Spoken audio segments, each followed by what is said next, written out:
नमस्कार, आम्ही जिल्हा परिषद उच्च प्राथमिक शाळा लखमापूर येथील विद्यार्थी तुमचा परीक्षा घेण्यासाठी आलो.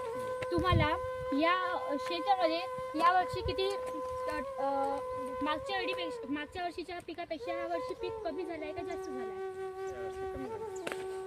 याचं कारण सगळ्या पावसानं पूर्ण येऊन गेला का डुबून गेला. त्याच्या पावसामुळं बोंडअळी आली.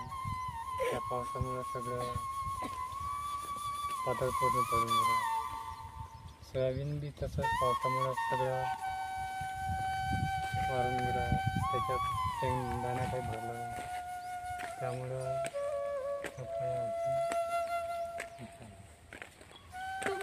तुम्हाला काय वाटते की मागच्या वर्षीपेक्षा तुमच्या गावात यावर्षी गहू जास्त होईल का कमी होईल? आता गव्हाची फसल आता जास्त काहीच नाही आहे. परत पुढं काय सांगता येत नाही. पावसाळ्याची वेळ आहे, पाण्याच्या साधनावर आहे. तुम्हाला किती एकर जमीन आहे? आम्हाला 5 एकर जमीन आहे. तुम्ही किती 5 एकर जमिनीमध्ये तुम्ही कापूस किती एकर जमिनीमध्ये लावलाय? 4 एकरामध्ये लावतो. 3 एकर सोयाबीन. मागच्या वर्षी पण तसंच केलं होतं का तुम्ही? हो. मागच्या वर्षीचं पीक तुमचं किती झालं होतं?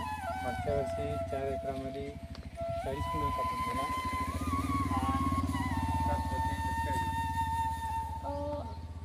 आता तुम्हाला वाटतंय का तुमच्या बैलांसाठी यावर्षी चारा आणि ते काही कुठार आणि काही गवत खायला मिळेल का नाही?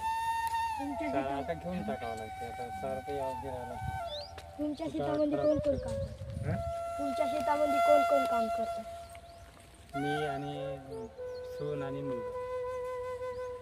तुम्हाला या वर्षी सोयाबीनला किती भाव लागला? काय नाही, 1500 पासून खाली 1300 पासून. तुम्हाला कसं वाटते की मागच्या वर्षीपेक्षा चांगला भाव लागला का खराब भाव लागला, म्हणजे कमी भाव लागला यावर्षी? कमी लागला.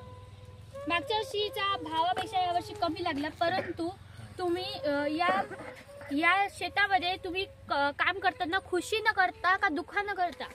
यावर्षी सगळे दुःख आहे आपले. यावर्षी कोणत्या कामावर करावं अशी खुशी नाही लागली. सगळं दुष्काळ होऊन गेले. या दुष्काळामुळं काही करूशी वाटत नाही. तुम्ही जेव्हा मजूर बोलावतात वावरात काम करण्यासाठी आणि त्यांना जेव्हा तुम्ही पैसे देतात तेव्हा तुम्हाला कसं वाटते?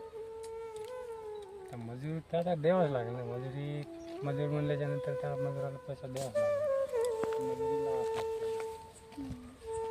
आता काय 7 रुपये 8 रुपये किलो असता आता 10 रुपये किलो मजूर मिळाला.